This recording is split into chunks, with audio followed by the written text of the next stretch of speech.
Assalamualaikum warahmatullahi wabarakatuh. I'm Elvira Putri Ansari. I want to present to you about a cognitive stylistics analysis of the poem Fire and Ice by Robert Frost.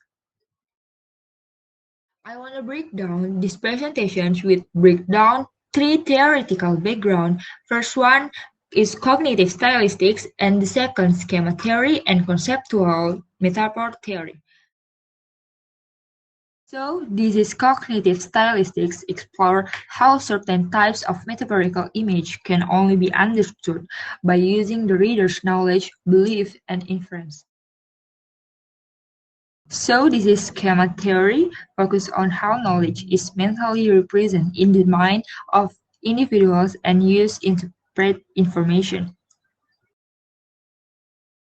So, this is conceptual metaphor.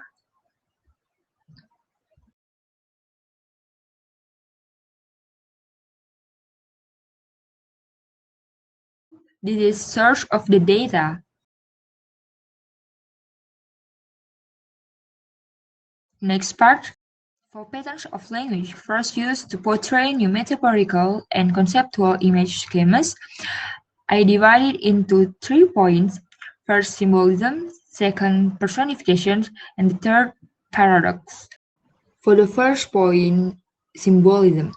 Symbolism use of symbols to signify ideas and qualities. There are two elements, fire and ice. Fire is represent desire, ice is represent hatred. For example, is also great. Great means powerful. Next point, personification. Personification is to give human qualities to fire and ice are relating to the human emotion of passion, desire, and hate. For example, from what I've tasted of desire, I hope with those who favor fire. Paradox. Frost also states in line 5, but if it had to perish twice, human is impossible to live twice, but it's just once.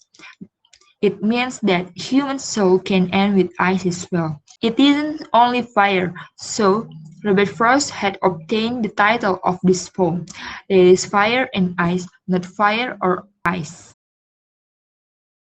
Next part, this is visualization, which is search characteristic of fire and ice by mapping personification and symbolism. Thus, we get the formula fire-related desire, greed, selfishness, anger, or rage.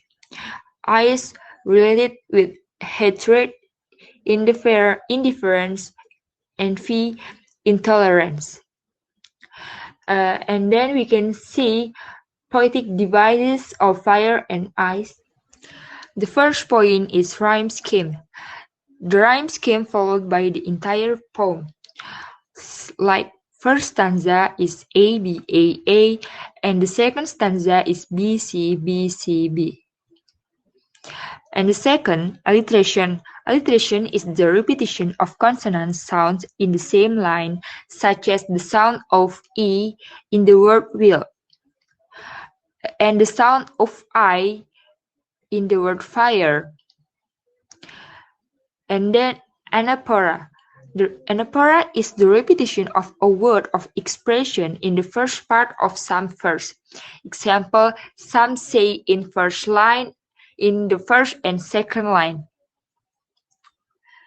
And then in German, it is the continuation of a sentence without a pause beyond the end of line, coupled or stanza, such as from what I've tasted of desire, I hold with those who favor fire. And the last, assonance. Assonance is repetition of vowel sound in the same line, such as sound of O in hold with those. Next part will come to the core message of the poem. Robert Frost have been successful to make me as the reader understand about the core of his poem. Moreover, I can imagine in my own thoughts regarding the destructive emotion of human, and it is extremely dangerous due to it will affect human soul. It wants to convey the destructive nature of human emotion and how it can take us to such extremes. Notice that for both the emotions, the poet mentioned that he has tasted both the very desire and ice cold hatred. So you'll get conclusion at the very end of the presentations. The first point, fire and ice offers new image schema theory and new conceptual metaphors. And second, Frost has achieved these techniques by employing the strategy of coherence among figures of speech, personifications, symbolism, and paradox. And the third, Frost maps fire and ice into a human emotion like desire and hatred. It is achieved by using personification. Fire is desire, ice is hatred. So that wraps up all of my presentation for today. At last, I say thank you.